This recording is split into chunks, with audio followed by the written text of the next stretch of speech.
انا بجد مش مصدق لسه شايف ملخص 12 دقيقة لفيلم بليد رانر 2049. فيلم مدته حوالي 3 ساعات بيناقش معنى الإنسانية والذاكرة. اتضغط في 12 دقيقة بس. ده مش تلخيص، ده اغتيال للتجربة السينمائية. ده زي ما حد يديلك ورقة بمكونات أكلة فاخرة جدا ويقول لك اتفضل كده انت دقت الطبق. طب انا دقته ازاي؟ انت يا دوبك عرفتني المكونات. السينما عمرها ما كانت مجرد مكونات، وللأسف الظاهرة دي بتحول أعظم الأفلام الفنية لمجرد حدوتة سريعة. وهقول لك دلوقتي إيه السبب.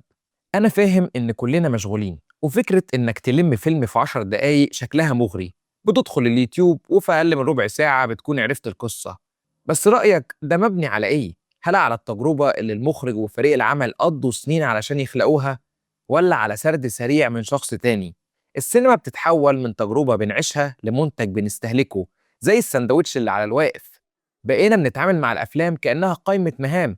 شفت الفيلم الفلاني يبقى اعمل عليه صح. ودايما بنسال السؤال الغلط. بدل ما نسال الفيلم ده حسسني بايه، بقينا بنسال انجز في السريع الفيلم ده خلص على ايه. بنجري علشان نوصل لخط النهايه، ونسينا تماما ان المتعه كلها في الرحله. لو في جمله واحده عايزك تطلع بيها فهي دي: السينما مش مجرد قصه. القصه هي الهيكل العظمي، لكن الملخص بيقدمه لك عريان من كل حاجه. أولاً بتضيع رؤية المخرج، اللي كل لقطة وزاوية كاميرا ولون في قرار فني مقصود. ثانياً بتضيع لغة السينما. فاكرين فيلم جوز؟ أكتر حاجة مرعبة فيه ما كانتش القرش على فكرة، كانت الموسيقى اللي بتبني التوتر والخوف. الملخص هيقولك وظهر القرش، لكن هيسرق منك إحساس الترقب اللي اتبنى بالصوت. ثالثاً ودي الكارثة، بيضيع الأداء التمثيلي. الملخص بيقول لك البطل كان حزين، لكنه مش هيوريك نظرة العين المكسورة أو رعشة الصوت اللي نقلت الحزن ده. في فيلم ذا فاذر الملخص ممكن يقول لك كان عنده زهايمر، لكن عمرك ما هتحس بالضياع والخوف اللي أنتوني هوبكنز نقله في كل نظرة. أنت بتعرف المعلومة، لكنك بتفقد الشعور. والحقيقة الواضحة إن السينما هي فن الشعور مش فن المعلومات. طيب إيه الحل؟ فكرنا كتير في إجابة السؤال ده، واكتشفنا إن الحل عندك أنت. الساعتين اللي هتشوف فيهم الفيلم ده مش وقت ضايع، ده استثمار في ثقافتك ووعيك. طبعا ده بناء على اختيارك للفيلم. وعلشان كده توجهنا في القناة هيختلف عن المحتوى القديم.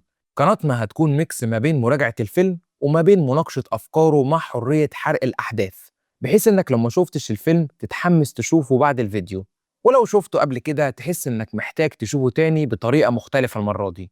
المرة اللي جاية اللي تحس فيها إن ما عندكش وقت، اسأل نفسك: هل فعلا ما عنديش وقت؟ ولا أنا فقدت الصبر على بناء علاقة حقيقية مع عمل فني؟ أخيراً افتكر إن السينما نافذة بنطل منها على حيوات ومشاعر مختلفة، ولما بنختزلها في ملخص إحنا بنقفل النافذة دي وبنكتفي ببصة سريعة من خرم الباب.